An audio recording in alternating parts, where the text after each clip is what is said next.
Welcome into the Locked On Packers Squad Show. My name is Brandon Sneide. Like it, love it, hate it. It was the right move for the Packers to lock up the brain trust up there in Green Bay. Yeah, this is Jags. Super excited. The coaches carousel, it spins, but no one knows when it's going to stop. And I'm Jacob Westendorf with a brand new defensive coordinator. Does Matt LaFleur opt for experience or somebody new? Go Pack Go! It's the Packers Squad. Everything Green Bay Packers every week. Covering all the big hits and game-changing plays from Titletown. The way only the Locked On Podcast Network can. From the frozen tundra with all the cheeseheads, the Packers Squad Show starts now.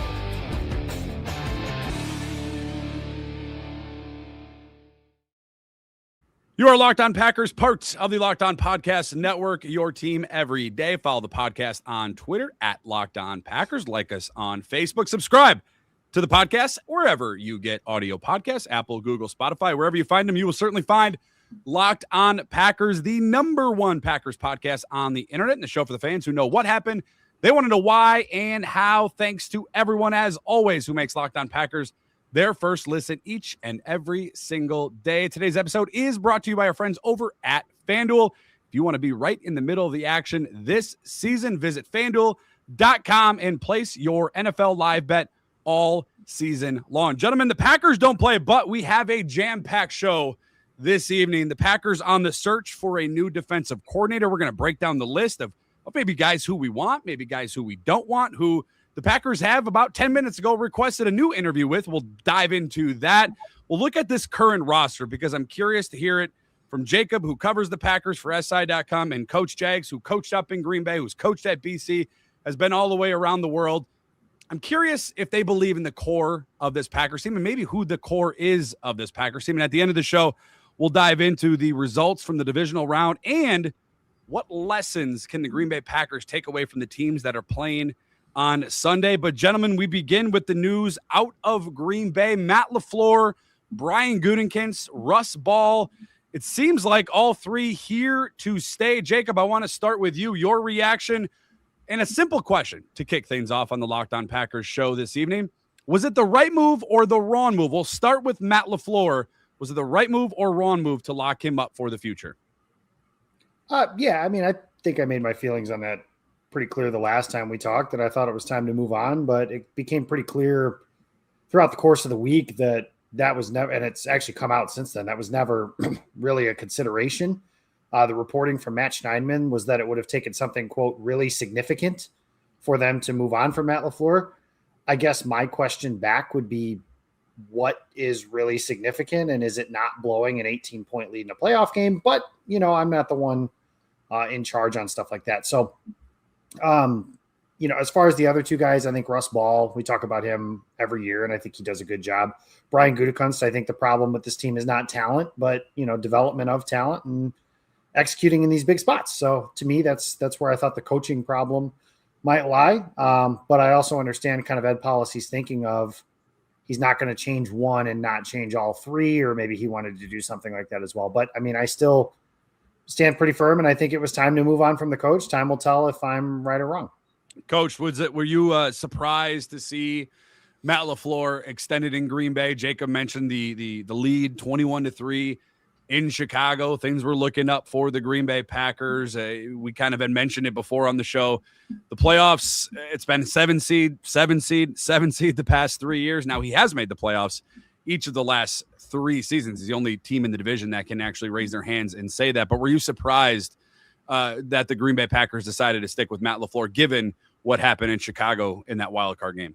Yeah, it's a great question. And we did talk about it on the last show, and I think I was in the minority of keeping LaFleur. And just the guy's won a lot of football games, and he hasn't produced in the playoffs. And I mentioned this to Peter.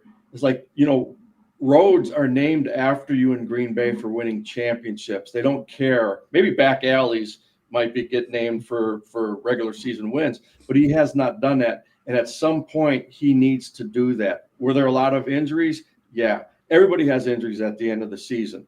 And you know what? That can't be an excuse, because that's just football, right? And football doesn't care how many guys you got hurt, who can play. Doesn't matter. And Denver is going to be doing that this week. I mean, they had, with Bo Nix, and then all of a sudden the guy gets hurt on a kneel down. Holy cow, right? Well, throw yourself off the top of the stadium. But I think keeping LaFleur was the right move. And he's got a good football team, and he's got the youngest football team. Again, for the third straight year, coach. Right. And here's the thing. And then, Jacob, you made a good point about like developing players. They have to develop them because they are so young. They will get better. The thing is, you have to identify what players you think are going to be productive and sign them early. And they've always done that. It's not really building through free agency. It's always been building through the draft. And that was really true with Ron Wolf when I was there, and Ted Thompson and all those guys. And I'm not sure Goody's feeling on that. And well, he made a big splash, getting Parsons this year. And he's a great player, one of the best players. And it's unfortunate that he got hurt. But anyway, from the original question, I think that LaFleur wasn't going anywhere. And if they would have fired him, they would have fired him right away. And he would have been picked up within the next 48, 72 hours. If that. Yeah. Because guys, look at the guys that are getting like interviews, right? Raheem Morris. I mean, he's had 2 and he's completely flopped on those. And there's just guys, and McDaniel from Miami. Yep. We'll talk about that probably in the future here. Yep. And he's got chances. Mike McCarthy, they're talking about him going to Pittsburgh Steelers. How about being Mike McCarthy and you have a head job at the Packers franchise, right? Dallas Cowboys franchise, and then the Pittsburgh Steelers. Could you imagine the horseshoe up your butt to be able to get 3 of those jobs? Are you going too? Yeah. If he goes to Pittsburgh, are you going too? Huh? If he goes to I'd love Pittsburgh, to are you go going there, too? actually, but I'm going to Dallas. So let me ask you this, Coach, because you bring up an interesting point, something that I'm kind of curious about from your point of view. Would you rather have those veterans where you can't really change them, right? Those spots aren't being removed, or do you want a younger team where you can kind of bring in, you can mold, you can coach your way, your method, and kind of give those guys, like a bowl of clay and mold them into what you want? Or would you prefer a veteran-led team? No, I'd like a young team. I think you have to blend both veterans and young kids, because the veterans will always show what the young guys how to do it. And they always done that in Green Bay. And they've done a great job of evaluating talent. I think Goody's done a great job of that. But they have to develop those guys, as the years go on. And the thing is, like 2-3 years, they're not going to be available. If they're really good players, they're going to re-sign them. And if they're not, they're just going to let them go. 76-40-1 in the regular season as Matt LaFleur enters year 8, 6 playoff appearances in 7 seasons. The knock on him, though, 3-6 in the postseason record. Jacob, do you give him any grace when it comes to? It's been interesting for Matt LaFleur. Like, if you have a coach, usually he goes to a team, and for most part, they'll build it up from the ground up. Matt LaFleur came into a weird period in Green Bay, as Brian Gutekunst did as well when he took over for Ted Thompson. Aaron Rodgers was already here. Does it feel like we're splitting Matt LaFleur, like the era for Matt LaFleur should be kind of split here? I understand, the last 3 years, fans are not happy with the 7 seed, back to back to back. But he did come at the tail end of the Aaron Rodgers era in Green Bay, and then he restarted the Jordan Love era. Is there any grace for Matt LaFleur in that where, the last 3 years didn't pan out how we wanted to pan out? And yes, it felt like there was still meat on the bone from 2020 and 2021 with Aaron Rodgers, but you got to give him a little bit more time with this Jordan Love era to kind of build this up into what he wants it to be. I think there was some of that grace period until Jordan Love proved he was that dude, which he did at the end of the 2023 season. Remember, it took him a while to get there, though. It did. That team was 3-6. And I think I said this, it might've been here last week. It might've been when I was BSing with somebody else, but they were 3-6. I think that is the best coaching job Matt LaFleur has done in Green Bay since he's been the head coach, because it would have been very easy for that locker room. A lot of those guys had played with Rodgers the year prior to kind of be looking around and saying, we gave up on Rodgers for this. Like, we were this close to making the playoffs. And now we're going to finish at the top of the draft. Like, what are we doing here kind of thing? They dig out of that. They make it to the postseason. If they don't fall apart in the fourth quarter, if the kicker can make a field goal, seems to be a common theme here in San Francisco, unfortunately, then maybe the Packers are playing for the NFC Championship game in that first season. And once that happened, that was when it was expectations are a funny thing, right? Because that year, I think if you had put truth serum in every Packers coach, player, and fan, they would have said, yeah, they're not competing. They're not Super Bowl contenders. They're not competing for a Super Bowl. Making the playoffs would have been great. Anything after that would have been gravy. After that, they were expected to go to the Super Bowl in 2024, the year that they ended up winning 11 games and being the 7th seed and losing to Philadelphia, who ended up winning the championship that year. And then this year, obviously, with the trade for Parsons and everything like that, I think he got his grace period. And now the last 2 years, they've kind of underachieved a little bit. They were 11-6 in 24. I know Jordan Love played injured for most of the season, but the old adage, I'm sure Coach will say this too, is once you step across those white lines, if you're on the field, you're good to go. So that's just kind of how that works. So if Love was on the field, it's time to perform. And they didn't, especially down the stretch last year. And it was in big games. And this year that was kind of the same thing. They weren't very good against playoff teams. I think the number is 4-10, 3-10 the last 2 years against teams who made the playoffs. So I'm not giving a grace period any longer. I would have been willing to do that if Love was kind of up and down, and then maybe his second season was ascending a little bit more and then was ready to go. But I mean, Jordan Love is a fringe MVP candidate. I know Parsons didn't finish the season, but Micah Parsons is the best defensive player in football, not named Myles Garrett. Again, I think this team, when it's healthy, so I do want to toss that in there obviously too, but they have enough talent to win a championship. And they certainly, the reason I still think the way that I do about the coaching situation now, they had enough talent, they had enough players to finish off a 21-3 lead at Soldier Field. Like, that is the part to me where the word that LaFleur kept using all season is inexcusable. That, to me, blowing that game is inexcusable. So no grace period from that point. Grace period that they didn't win a Super Bowl this year, because that probably went down the drain once Parsons' knee exploded. But anything before that, no, I don't think so. Coach, you said it's the NFL and players get hurt, and that's part of it. And I agree to a certain extent, but where do we draw that line to where you're injured and you're just way too injured to continue on with your season? You talk about a team that lost. I still say Micah Parsons is the best overall defensive player in the National Football League. I know Myles Garrett, and what he did. I would still take Micah Parsons over him. You lose him in Denver. They never won a game after losing Micah Parsons, by the way. You lose Tucker Kraft before, Jordan Love really kind of took off after that, and they picked things up offensively after they struggled for a little bit. But Tucker Kraft was probably, outside of Jordan Love, your best offensive weapon on the year. You lose Devontae Wyatt, a key piece on your interior pass rush and run defense. It just seemed like, Coach, and then you lose Edgerrin Cooper in Chicago in that playoff game, and that's really when the Bears started to kind of ascend in that game, is when Edgerrin Cooper went out of this game. But at what point, Coach, is it too much for a head coach, for an assistant coach, for a coordinator, for a team to just overcome the amount of injuries that this Green Bay Packers team? And I know I'm hearing underachieved. I don't know if I can get there. And I know I don't want to be the Matt LaFleur apologist on the show.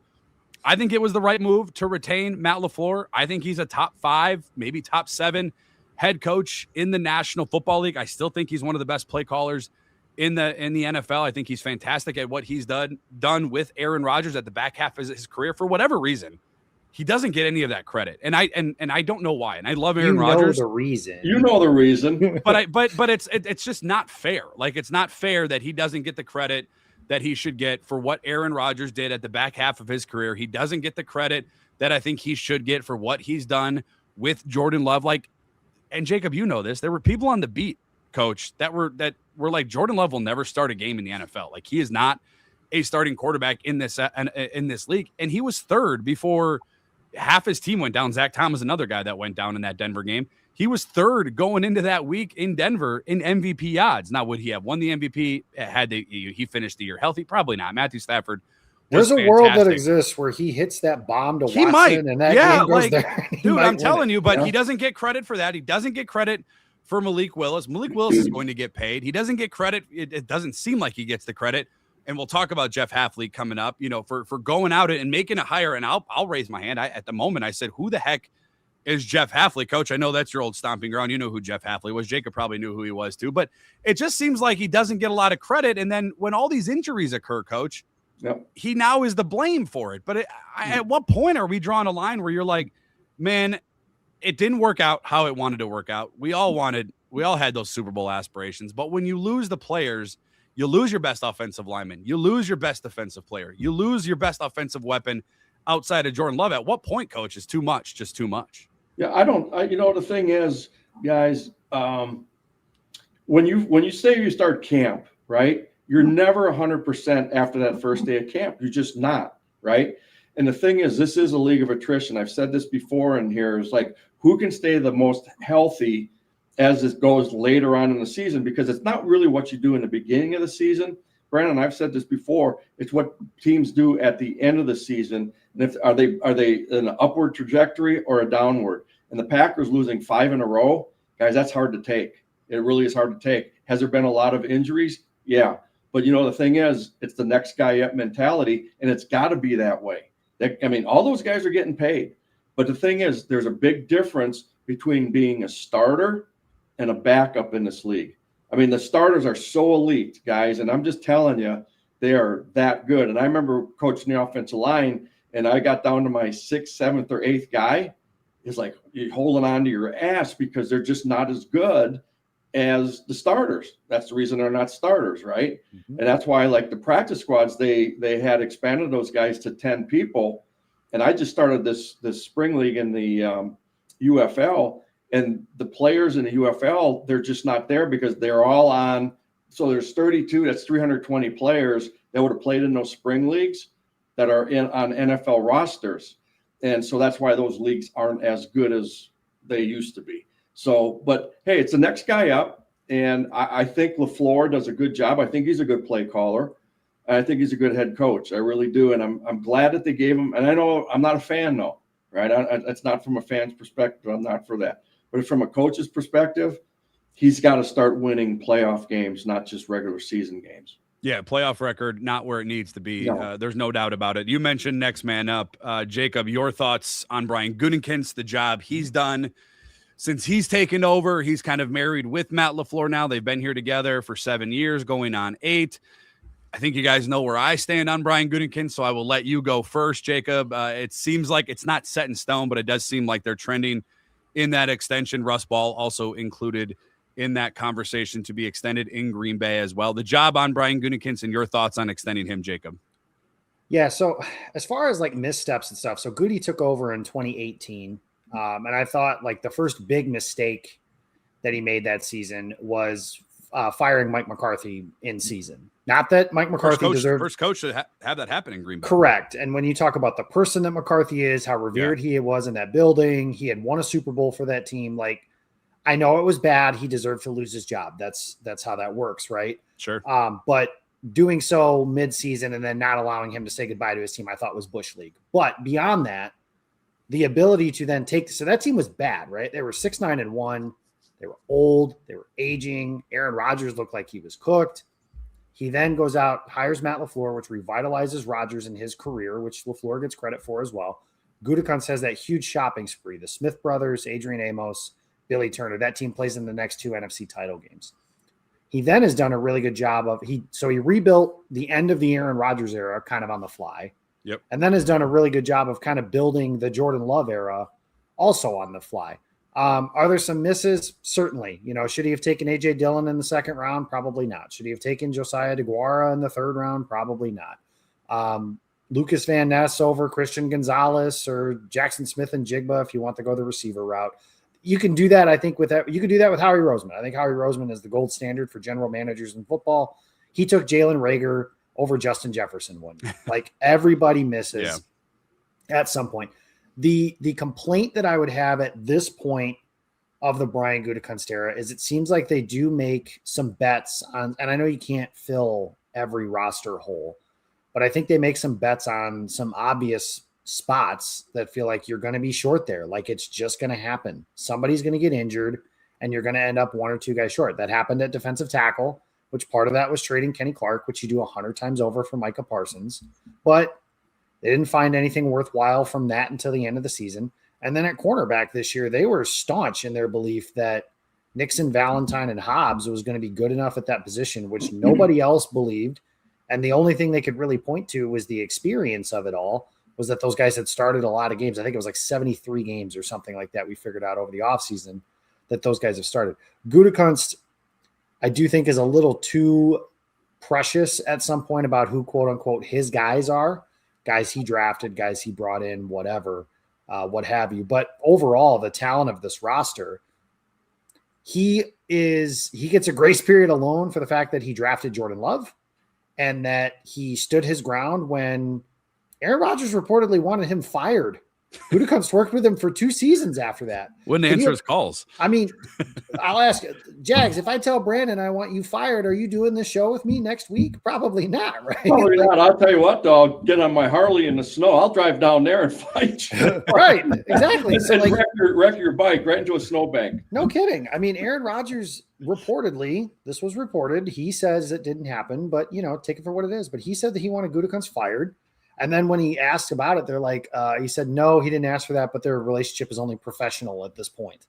And going through that whole process, getting Rodgers to come back to Green Bay during that summer of discontent while still maintaining control of the organization and not having to, bring Jordy Nelson out of retirement. Not that Rodgers asked for that, but anything like that, right?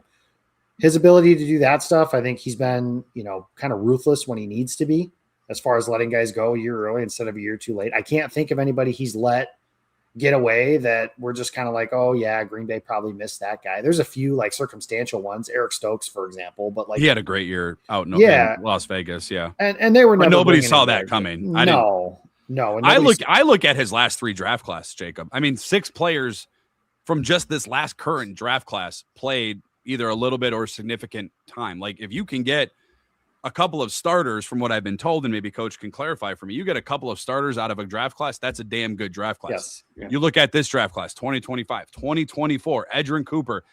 I think the jury's still out on Jordan Morgan. I still think he's going to be the left tackle going into next season. I still believe in Jordan Morgan. Edgerrin Cooper, Javon Bullard. We are hopeful Marshawn Lloyd can get things figured out. In the 4th round, he gets Evan Williams. Like that right there is a great draft class. 2023, LVN battled some injuries, did have a good start to the season.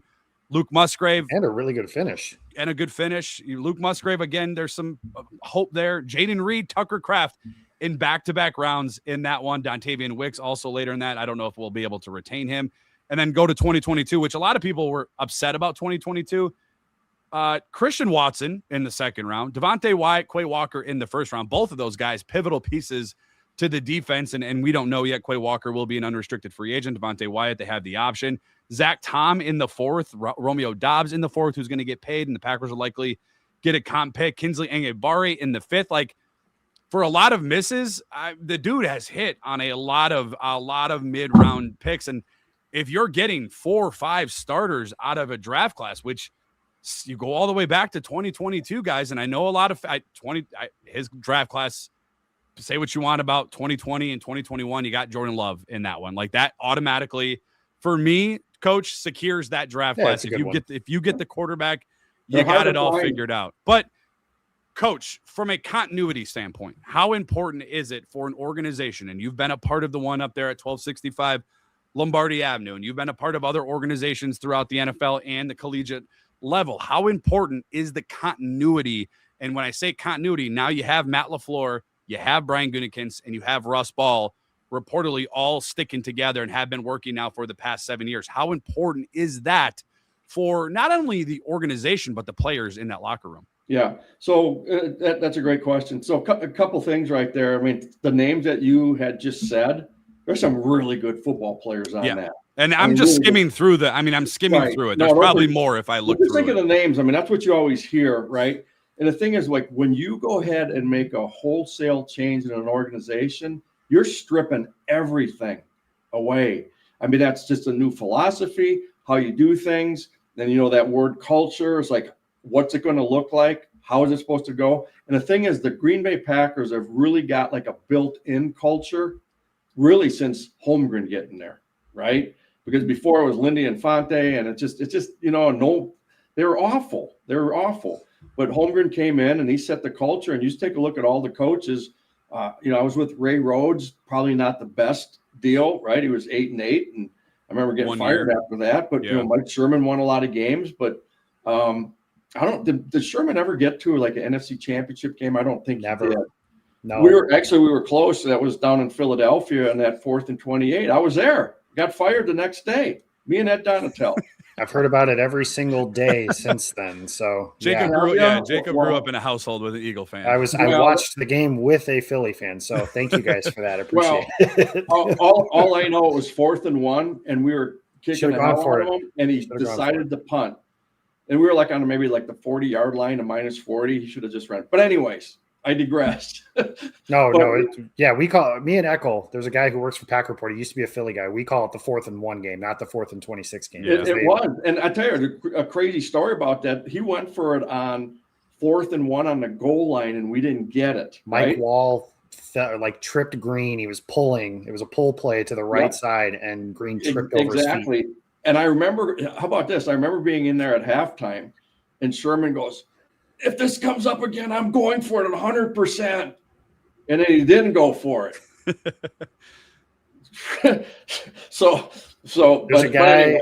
I had a guy tell me once that was where there was a player that told this person that is where Sherman lost them, was when he said that and then didn't go for it later in the game. Sherman had lost. I remember one time we were practicing over in the Hudson Center, and we had a really bad practice, and he went off on all the veterans, and the veterans go, "Yeah, you're not talking to me that way. We're not." And that kind of started it too. But anyway, that's ancient. Let you bring up a point there, Jacob. I want to ask Coach. You talk about where he lost the player, Sherman, that is.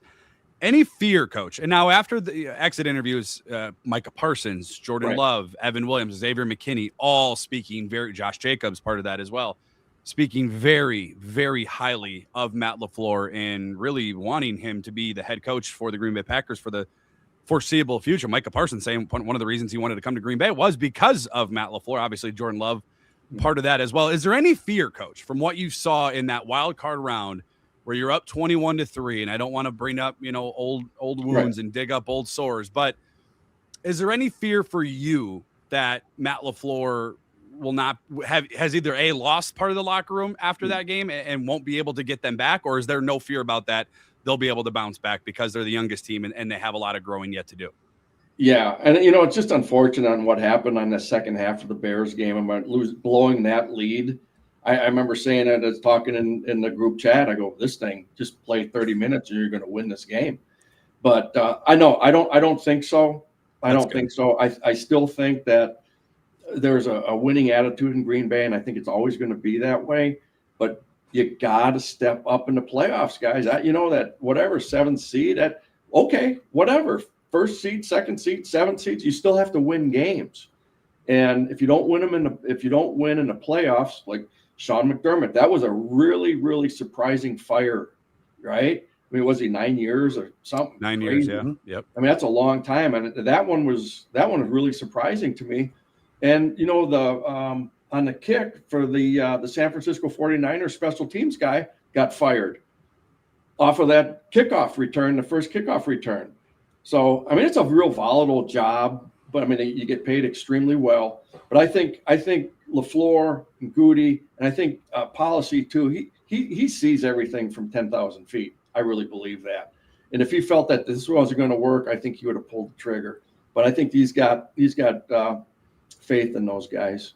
Well, we do know Matt LaFleur. We do know Brian Gutekunst and Russ Ball are here in Green Bay to stay. One guy we know who's not is Jeff Hafley, who should lead the Packers defense going into 2026. We break down our list coming up right after this. Today's Locked On Packers Squad Show is brought to you by our friends over at Indeed. If you've ever hired someone who looked good on paper but just wasn't the right fit, you know how important that is. And when candidates who truly match what you're looking for, you can now trust Indeed sponsored jobs. If you're hiring, Indeed is all you need. Stop struggling to get your job posted on other sites. Indeed's sponsored jobs puts your posts right at the top of the page and help you reach the right candidates faster. According to Indeed's data, sponsored jobs posted directly on Indeed are 90% more likely to report a hire than those non-sponsored jobs. Spend more time interviewing candidates who check all of your boxes with less stress, less time, and more results. using Indeed sponsored job. Listeners of this show of the Locked On Packers Squad Show, you get $75 in sponsored job credit to help give your job the premium placement it deserves at Indeed.com/locked on. Just go to Indeed.com/locked on NFL right now and support the show by saying you heard about Indeed on this podcast. Terms and conditions do apply. Once again, that's Indeed.com/locked on NFL. Today's Locked On Packers Squad Show also brought to you by Robinhood. What if sports were traded like markets? Now you can put your sports IQ to work in real time with Robinhood prediction markets. It's not you against the house. It's you participating in a live market. You can buy or sell positions live all game long using your sports knowledge in the moments that matter. Robinhood prediction markets changes the game. It's people moving the action. So when the momentum shifts, you can move with it. I always knew about the game, but never had a dynamic way to apply that knowledge. Now I can actually take part live in a market powered by people. You're no longer just a spectator. Play by play, you decide. Trade every play with Robinhood, now available across the U.S. Download the Robinhood app now to begin. Matt LaFleur, Brian Gutekunst, Russ Ball here in Green Bay to stay, but they will be on the lookout for a new defensive coordinator. Coach, I don't want to pat myself on the back again, but I got to do it. At the beginning of the Locked On Packers Squad Show, all the way back in August, I said, one of my bold takes, I don't really know if it was bold, but I said, enjoy the last year with Jeff Hafley as your defensive coordinator. Some people laughed at me. Some people scoffed at me. Some people agreed with me. Well, that came to fruition as Jeff Hafley agreed on a 5-year deal with Miami to take over the head coaching reins. Mike McDaniel there a year ago. Jeff Hafley joining John Eric Sullivan, the former player personnel for the Green Bay Packers, who's now the general manager. So familiar face down there for Jeff and for Eric. Coach, I'm going to begin with you because you've been a part of these coordinator interviews, and we're seeing names pop up for the Green Bay Packers, and we're going to go through a list. I'm going to give you guys 10 names, and we're going to go through the list. But I've always been curious, and I've talked to you a couple of weeks ago about exit interviews. You've taken interviews for head coaching jobs, for coordinator jobs. What goes into these interviews? Like you get called up, the Tennessee calls you. Hey, we want you to come in to interview for the OC job. What are those interviews like? What's the vibe? What's the process? What are the questions that are being asked? What experiences can you share with us with those interviews? Because I've always been fascinated by them. Right. And here, I'll just give my example of like when I got a call. I was in Atlanta at the time. I was coaching the offensive line, and Mike McCarthy, and we worked together in '99 with Ray Rhodes. We just talked about that. I was a tight end coach. He was the quarterback coach. We became pretty good friends. Then Mike went his way. I went down to Atlanta, and he calls me. He goes, I'm sitting at my desk. He goes, you want to be the coordinator of the Green Bay Packers? Because I just got the job. I go, did you really?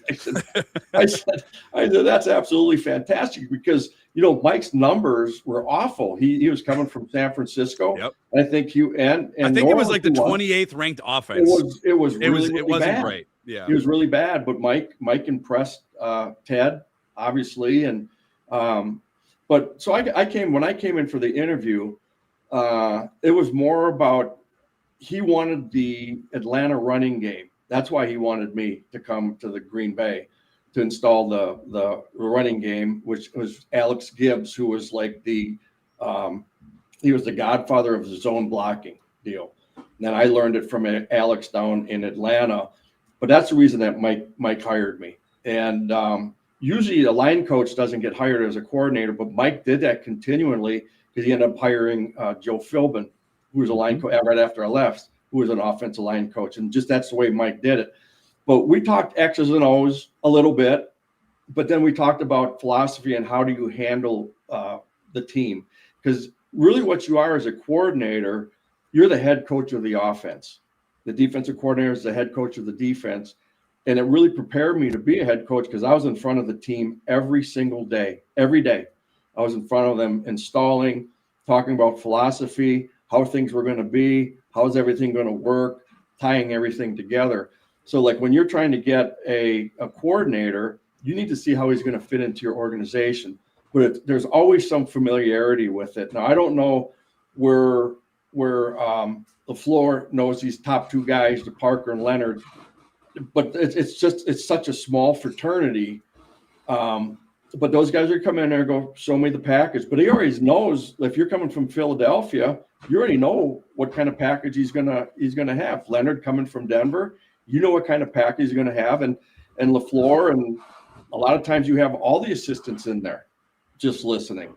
So are they pulling you in and they're like, okay, here's the big board. You got Micah Parsons, Edrin Cooper, Xavier McKinney, Quay Walker.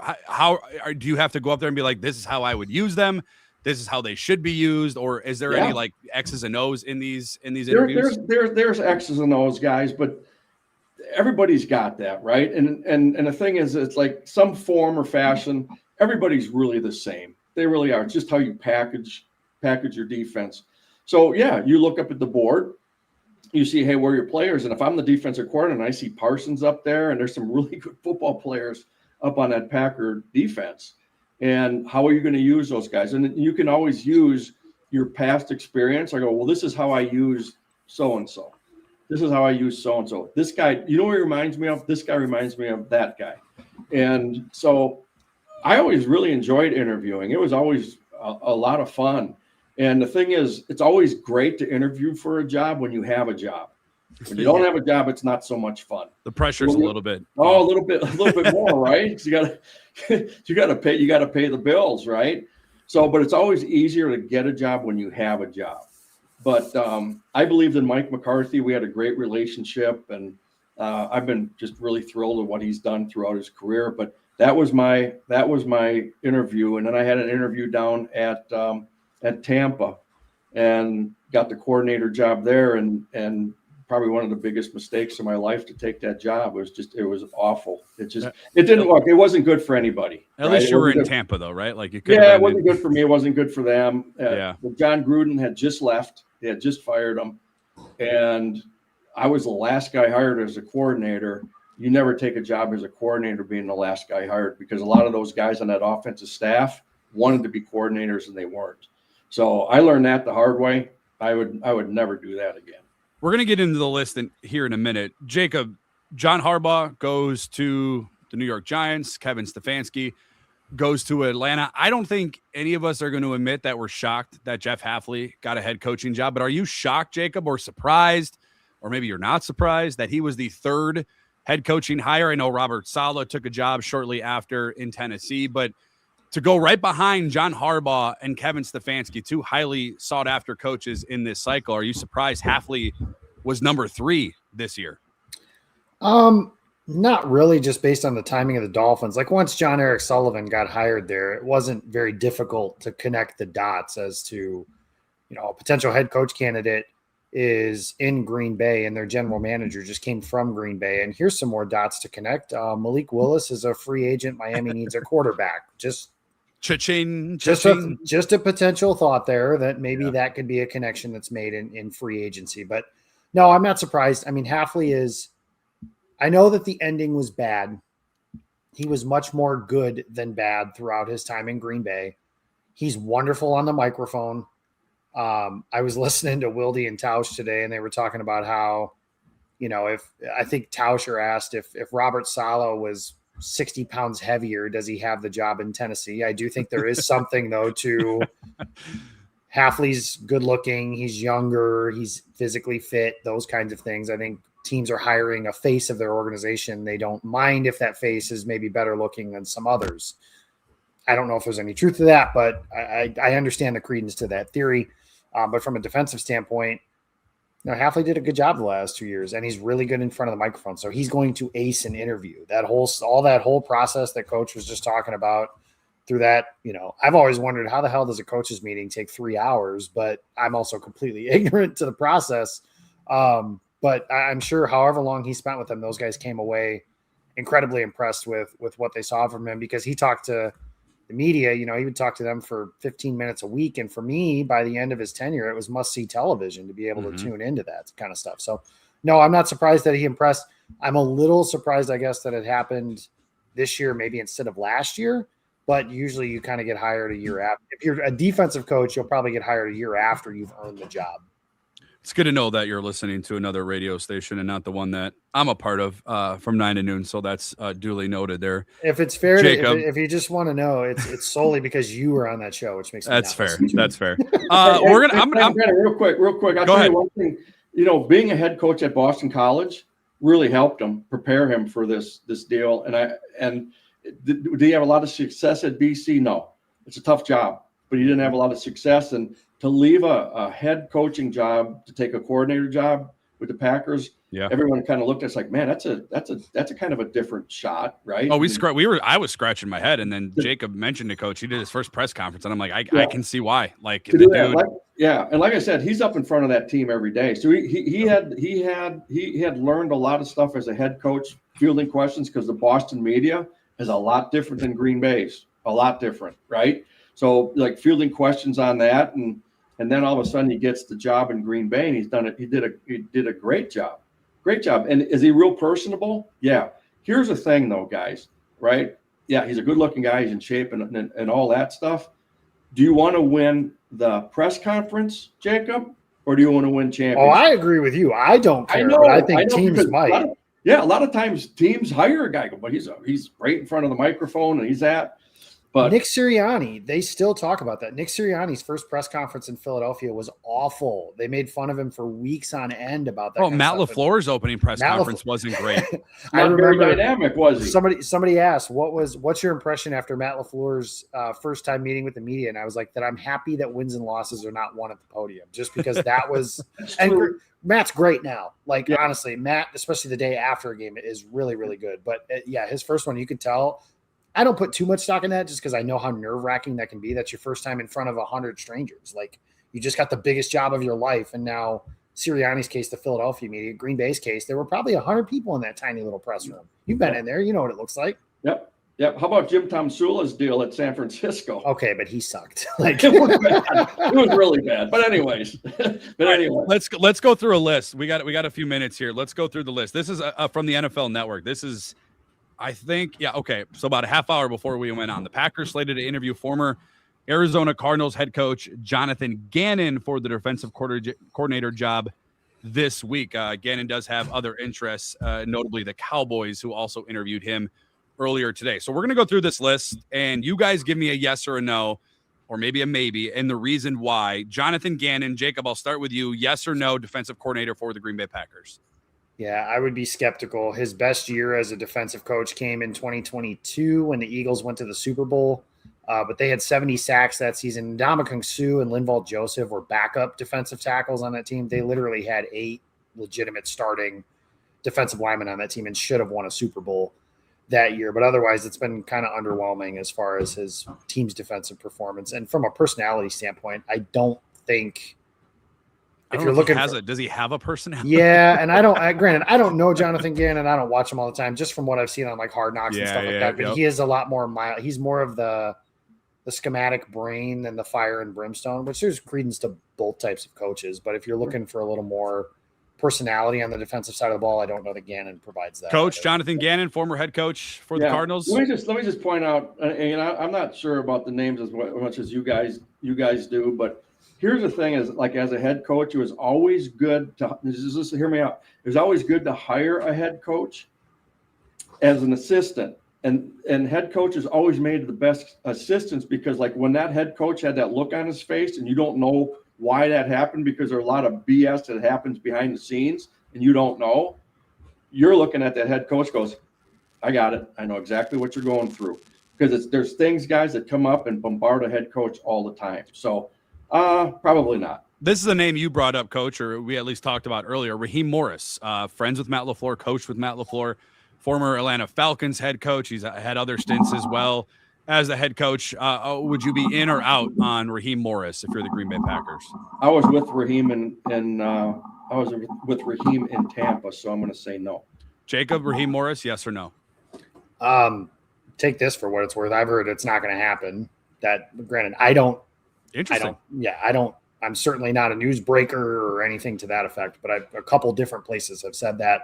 I think Raheem Morris is more substance than performance as well. I've looked at his team defenses and everything, and they've never ranked in the top half, or if they have, it's been like 15th or something like that. I think 14th, the Packers. I think 14th was the highest. I will tell you this. You've talked about 2 retreads.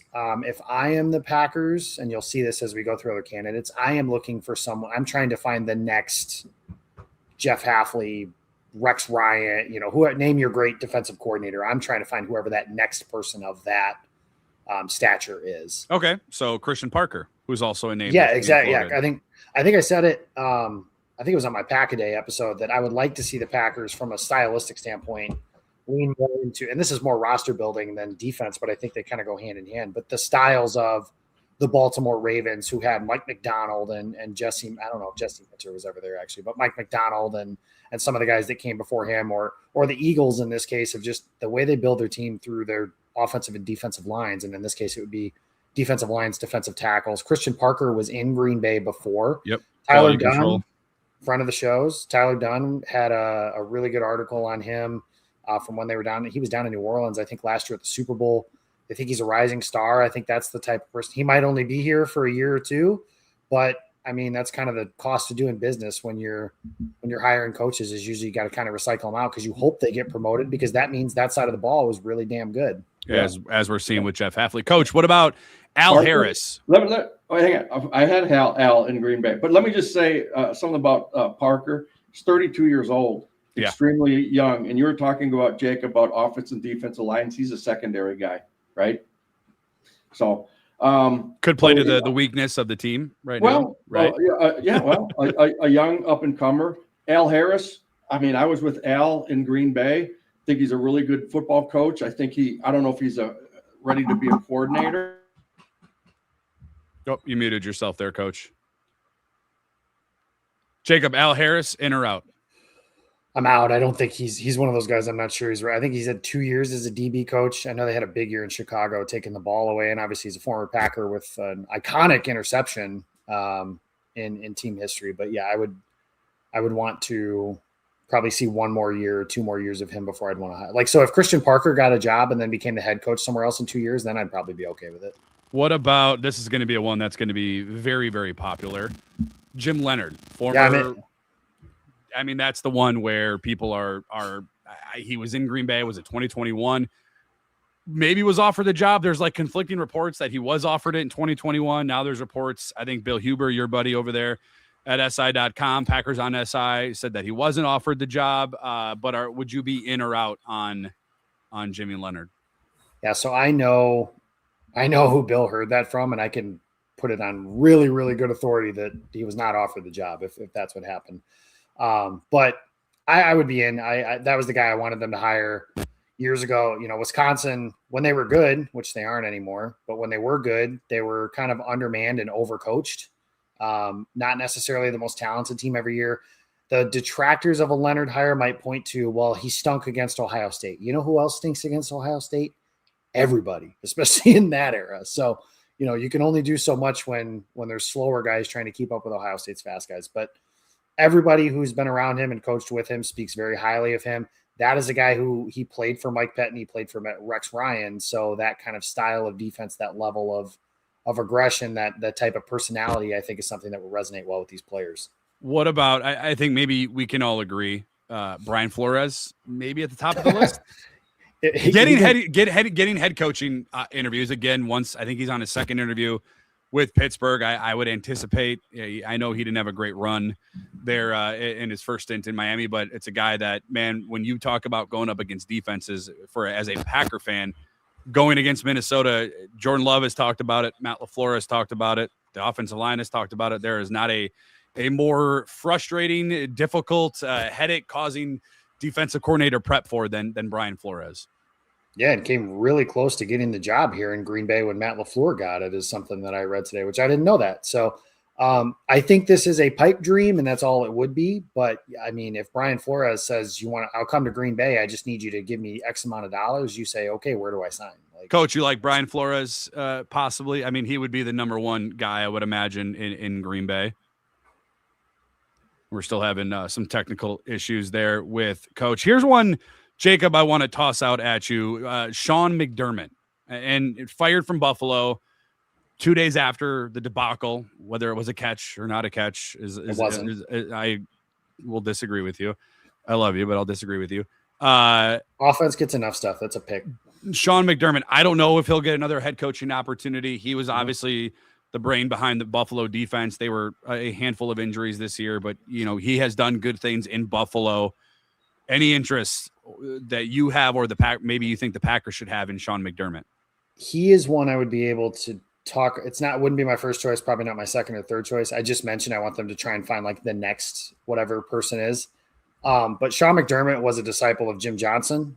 Jim Johnson, obviously the Eagles defensive coordinator. We mentioned at the top of the show, I grew up in that house. Jim Johnson was like a deity in my household. So very high regard for him. Jim Johnson was obviously very highly regarded across the NFL as well. So I know McDermott's defense has kind of stunk the last couple of years in Buffalo. I tend to think, and this is another reality, we could talk about coaches and coordinators and all that stuff all you want. I'm sure Coach, whenever he comes back, will agree with the same thing. But it's the Jimmies and the Joes. It's not the X's and the O's. That's not to say those things don't matter. But, by the end of the season, we're talking about Jeff Hafley, for example, with the defensive tackle situation that Green Bay had, it wasn't going to matter if Hafley called like the perfect game. Like at some point you just do kind of run out of guys. Let me ask you this. Maybe San Francisco might be the only one in front of Green Bay, depending on what you look at as far as health goes. If they'll get they'll get Nick Bosa back in the action, they'll get Fred Warner. Is Green Bay, as it currently stands, and things can obviously change, it's a fluid situation. Dallas is also has an opening for defensive coordinator. Is Green Bay, Jacob, the number one destination this offseason for a defensive coordinator? I mean, Micah Parsons is a really good start for any defensive coordinator. Say you want to come here, they got number one. That certainly helps. Maybe Cleveland by the same token, but Cleveland's Cleveland. The other thing about Green Bay is, and you guys know this, they have an offensive head coach. If the defense is good, you're getting a job. You're getting a head coaching job. Yeah. Like Jeff Hafley's defense was good. It wasn't great, right? And he's got a head coaching job. So if you do well in Green Bay, you're going to get a chance to be a head coach. The downside potentially in Green Bay is like, this is Matt LaFleur's it'll be his fourth defensive coordinator in 8 years. Now, some of that's because Patton left. He inherited him, correct? Correct. Yeah. So he inherited Patton.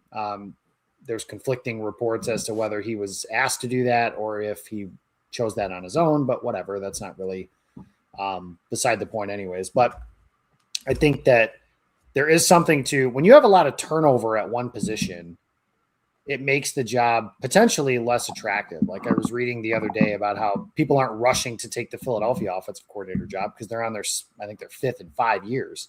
2 got head coaching jobs, 2 got fired after one season. So that's an interesting dynamic, but I do think, the risk for these coaches, they don't go here thinking that they're going to stink, right? Like they're going to go here, they're going to succeed, and then they'll be able to find a head coach potentially as soon as, like, if Christian Parker, just to throw a name out there, comes in, Green Bay has an awesome season on defense, plays in the NFC Championship game. Like Parker has a chance to start interviewing for head coaching jobs as soon as next year. Pretty young too. Coach, do you think for the Packers, where it currently stands right now, where they have kind of that veteran leadership, right? You got Micah, you got Xavier McKinney, you have potentially, we'll see what happens with Quay Walker. You'll have Devontae Wyatt coming back. You'll have Edgerrin Cooper. Do you think it's more important that the Packers go and get that young and up and comer, or maybe a guy that's already established, knows what he's doing? The players know what he's going to do. They know what to expect of him, and vice versa. Do you think it's more important to have the experience, or maybe that that young and up and comer guy? Do I have you? Do you have it? You're good. Yep, I got you. Okay, good. I tell you what. Sometimes a young and up and comer is good because he'll bring a lot of energy, but the thing is, you can never replace experience, right? So I guess it's just kind of a fine line on what you want. Sometimes if you can identify that young guy, he's going to be great. But let me tell you something about coaches and keeping coaches. If your coaches aren't getting better jobs, you don't have the right guy. Mm-hmm. I mean, I totally believe that. So it's just what do you want? Do you want that experience, or do you want that guy that's going to bring a lot of energy? But here's the deal: there's going to be mistakes as a young guy. Yeah, there is. And I think right now the Green Bay Packers are in a spot where you have to nail this hire. Like, you have to nail it. I don't think you're in the window right now, right? The window's open. Jordan Love's in his prime. Micah Parsons is entering his prime. Xavier McKinney, Edgerrin Cooper, Devontae Wyatt. You anticipate they're going to go in the draft and go get more guys, and we'll see what happens via trade or via free agency. Jacob, is there a name that we rattled off? And I said 10, but I don't even know if we got through 10. Maybe we did. Maybe we didn't. Is there a name that we didn't bring up, that wasn't discussed, that maybe Packer fans should keep an eye on?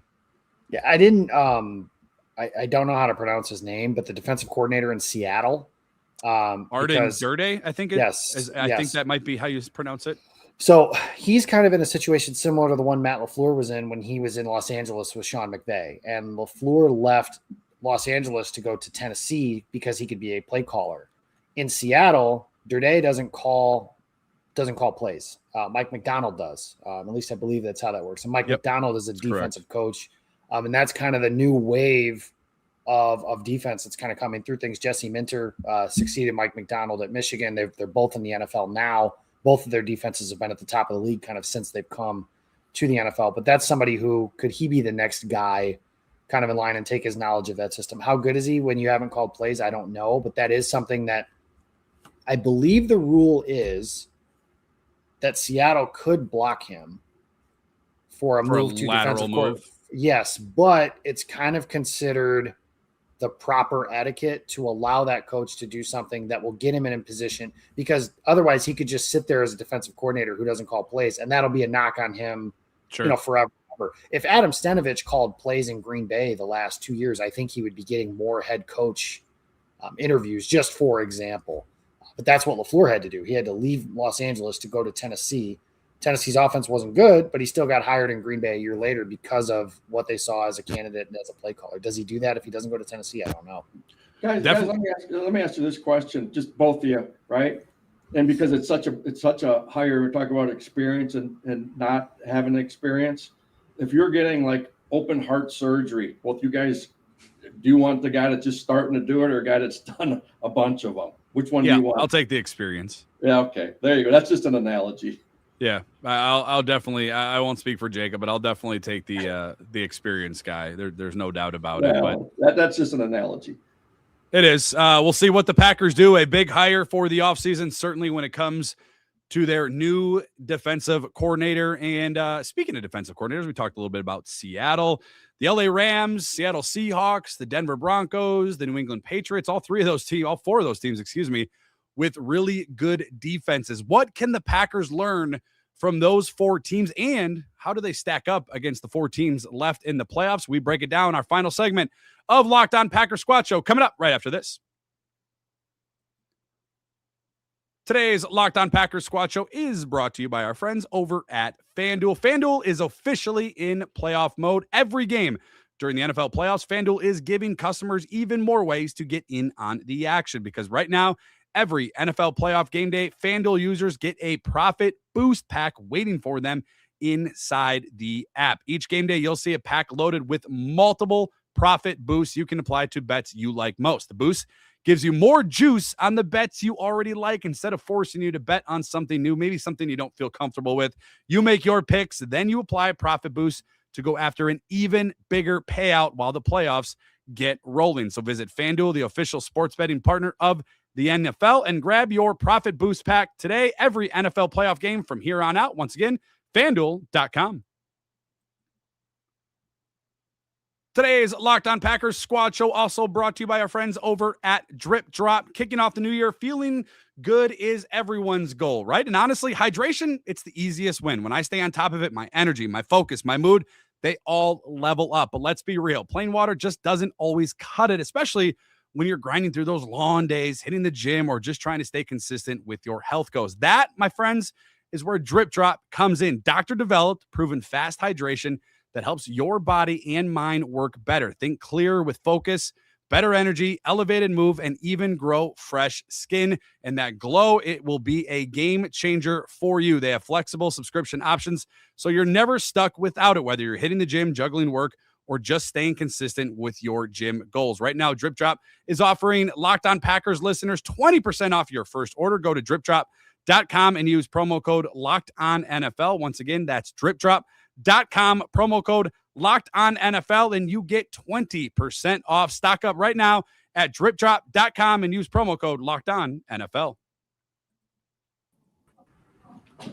The Chicago Bears, ladies and gentlemen, played one more game than the Green Bay Packers as they saw their season come to an end. The Buffalo Bills saw their season come to an end in a controversial way. Sean McDermott finding himself out. Houston also finding themselves out of this one. And San Francisco and Seattle, I think that game was over by the second quarter. 41-6 win for the Seahawks over the 49ers. Coach, let me start this off with you. The Green Bay Packers, if you look at those four teams, I think match up, and I know they're not playing this weekend, but I think they can match up pretty well against the four teams that are remaining left in the AFC and the NFC conferences. What lessons can be learned from the Packers' early playoff exit, once again, 7 seed, falling short again, and the teams that are currently playing? Let's start with the AFC, the Los Angeles Rams and the Seattle Seahawks. Yeah, I think you got to be able to finish ball games. You got to be able to have that killer instinct. And when you have a team down, like Green Bay had Chicago down, you got to finish it. You got to finish it. I tell you, just watching the Seattle and the 49ers, Seattle, man, they didn't take the foot off the gas at all. And I tell you what, it was super, super impressive. I told you guys last week, or Brandon and I said, it's like Seattle's a really, really hard place to play. Really hard place to play. And I think that Seattle has the upper hand going against the Rams. I really do. I do too. Yeah. Actually, Brandon, I want you to know that I was 4-0 and I called the Indiana game, so I was 5-0 this weekend, just so you know. Did you work with Sneide?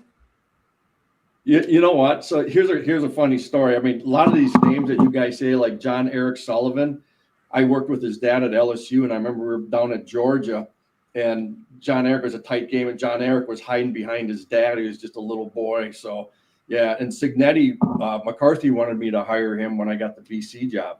He goes, "You need to hire this guy." I go, who is it? Because he's a Pittsburgh guy, right? Mm-hmm. So, but yeah, everybody's tied in together in this coaching profession. Jacob, I know the season's over. Like, I get it. People are going to be like, "Oh, it doesn't matter." But when you look at this version of the Green Bay Packers, and the roster next year is obviously going to change a little bit. We'll obviously have a new defensive coordinator. We'll see what else transpires throughout the coaching staff under Matt LaFleur, who at least we know is going to be here as well as Brian Gutekunst and Russ Ball. But where do you stack this Packers team up against the two remaining teams in LA, the Rams and Seattle? You could talk about the lessons that they could possibly learn, but I also want you to elaborate a little bit on where they stack up currently. And again, things are going to change. It's a fluid situation, but where they currently stand organizationally to those two teams left in the NFC playoffs. Yeah, so everything in this league starts at the quarterback position, right? And as far as I'm concerned, going into 2026, the Packers have the best quarterback in the conference. And that's a really good starting point to be at. Now, when you look at the Rams specifically, this might be the last dance for Matthew Stafford. You know, he's getting older. He came into camp with a back injury. Just like when you get to the age he's at, it's how much longer are you really going to want to do this? Maybe he'll come back. Who knows? But if he doesn't, then the Rams are kind of starting over at the quarterback position in that way. From a talent perspective, and then this is why I was, going back to the top of the show, this is why we're talking about coaching. From a talent perspective, I think the Packers have as much as any team in the NFC and again, that is with the caveat of when they're healthy, right? If you could tell me at the end of the season, I could pick like 5 players other than the quarterback to be healthy. It's like Parsons, Wyatt, Watson, Kraft, pick another guy, McKinney, Zach Tom. Yeah.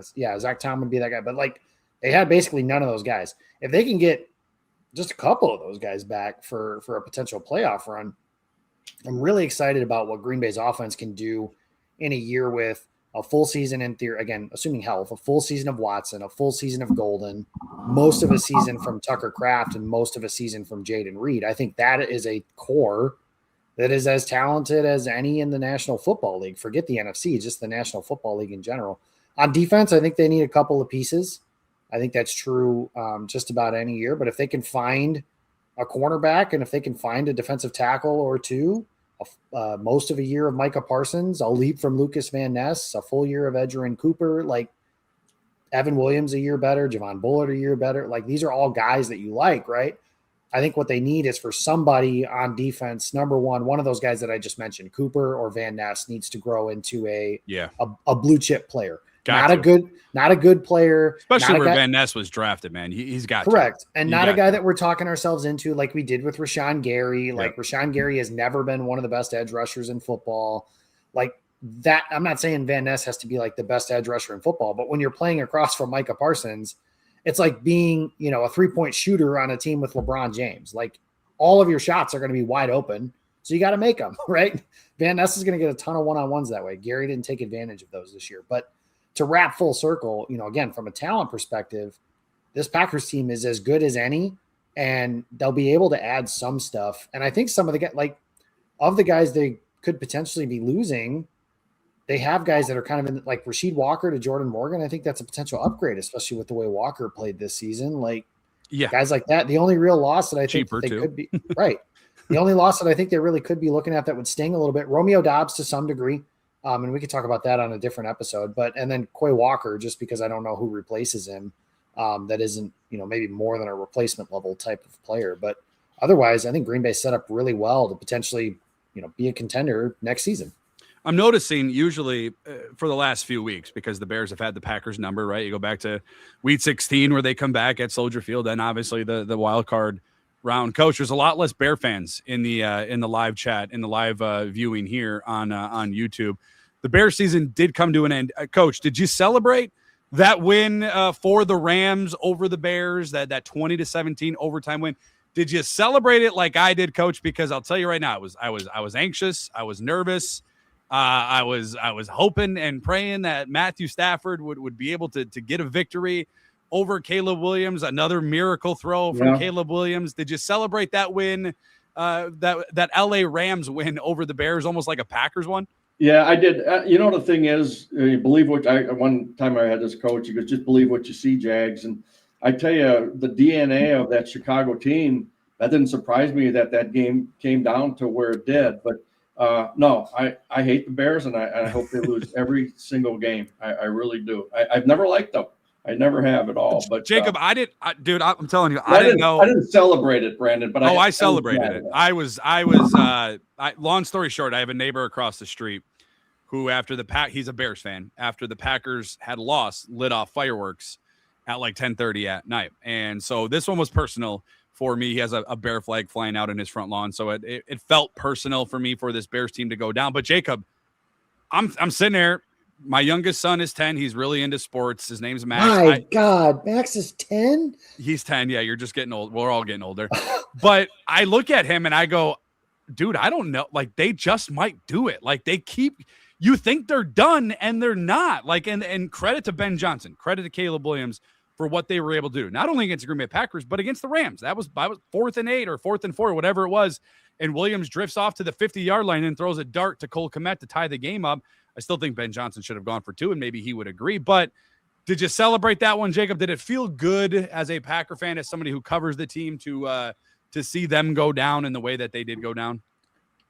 No. Some of that to me is kind of what Packer fans complain about Chicago fans doing to them when the shoe is on the other foot. we took that role this season. Correct, that's for sure. Yes, and I understand the shoe has very often, or rarely, been on the other foot where the Packers are in a position where they're rooting against a team. But it was almost like relief, just because it's like I don't want to live in a world where the Chicago Bears are playing for a chance to go to the Super Bowl. I don't want to hear, and I don't like the crazy discussion that comes with some of that stuff, right? Like, after the game was over, I had a friend of mine that we were arguing about with. I said Caleb Williams played fine, and they were like, fine, that's it, like, not amazing. I'm like, he made one really, really good throw. He also threw 2 really, really bad, at least 2, maybe 3. He had 3 interceptions. 3 interceptions. You could say 2 of them were really bad, and one of them you can have a debate about. But I'm not here to debate merits of who the interception was the fault of or whatever. I just don't like the conversations that we have that surround every player. Like, Josh Allen's trash because his team lost, even though he's played the role of Superman like all season long. And Caleb Williams is the best quarterback in the NFC because he threw 2 picks and his team kicked a field goal as like time expired or whatever. I will say one other thing, credit to Dennis Allen because after that first series that the Rams had right down the field, I thought they were going to walk up and down the field all night long, and they didn't, to their credit. And that's a really, really talented offense that they have on that side of the ball. But no celebrations from me. but I live in an area where Chicago fans are very, very, very prevalent. I would be celebrating even more for that. And it was funny to watch the pivot from this is our year to, well, at least we knocked the Packers out. To which I always said back to them, like, I'm flattered that you think the standard in the NFL is beating better than the Green Bay Packers. I'm really flattered that you think that, but you either win or you don't. And in Chicago, that's another, I know they haven't won in a very, very long time, but the standard is to win a championship. That's one of those organizations that should look at things that way. I don't know if they do. Yeah, and I'm warning because I have unfortunately a handful of Bear fans in my life, and I'm warning them because they're like, oh, we're ahead of schedule. This was unexpected. You were on the 50-yard line at home and you need about 15 to 20 more yards. Cairo Santos, by the way, did not miss a kick the last month of the season at Soldier Field. All you needed was maybe another first down, maybe another 2 first downs, and you're going to play for an opportunity to represent the NFC and the Super Bowl. That opportunity, whether you think you're ahead of schedule or not, may never come back to fruition. Like, just remember Dan never Campbell. Come back. When the Lions lost to the 49ers, he was like, this may have been our only shot. We don't know if it will be or not, but they haven't been back to that. They haven't won a playoff game since. Correct. Then. How many championships did you think the Bucs were going to win after Giannis won that first one? At least I think I thought they would win at least one more, and they would be in a couple more finals. And have they been in any since? No, right? And they haven't been past the first round. No, so the present is always like where I always try to remind, like Cubs fans in the area, when they won the title, thought they were winning like 10. I was like, enjoy the year while you have it. Yeah. Because you just don't know no man knows the future, as Jim Harbaugh likes to say. So just hope to have one. As we get set, championships is hard, guys. It's very hard. 100%. A lot. And that's the thing, Coach, is like everything's got to fall in your lap. Sure. And it did. Like it was for the Bears. Like you're not going to have that again. Like the Lions were banged up. The Packers were banged. We've mentioned the Packers. And the Vikings, I think, will figure out a quarterback solution. Like the division's going to get tougher. Your schedule, if you're a Chicago Bears fan, is now going to flip. You're not playing the 4th place NFC North schedule anymore. Like it's flipping for you. So again, I would advise Bear fans to yes, I would still be excited. You still have a reason to be excited, but you're not guaranteed to be on the 50-yard line going in. And all you need is a field goal at home to go represent your team, in the NFC championship game where it could have been a 50-50 toss-up, right? Like Sam Darnold is still banged up. We do have some breaking news. We'll wrap up here. Tom Pelissero of the NFL Network reporting that the Chargers plan to hire Mike McDaniel as their offensive coordinator. So a good fit for Justin Herbert. That had to be Jim Harbaugh. And that's going to be. How about that crew? That's going to be an interesting deal. But hey, man, that I think that's a great fit for I do too, Justin Herbert. It's good. I think it's good for everybody involved there, and maybe just maybe we'll see the potential that we've been promised out of Justin Herbert. We'll see what the Packers do throughout the week if they get a candidate and they hire him or any more interviews pop up. We'll reconvene on Thursday, but that'll do it for tonight's episode of Locked On Packers. Remember, wherever you guys get audio podcasts, you can get this very program. You can get our guy Peter Bukowski, who will be on the Thursday show. You can get his daily show anywhere you get audio podcasts. For Jacob, for Coach Jags, we will sign off for now. Remember, we will catch back up on Thursday. We'll get caught up on any more interviews, anything happening with the Green Bay Packers and their coaching staff. Thanks to each and every one of you for tuning in this evening. Thank you for making Locked On Packers part of your day each and every single day. And thank you for making Locked On the #1 sports podcast network. And as always, stay Locked On Packers.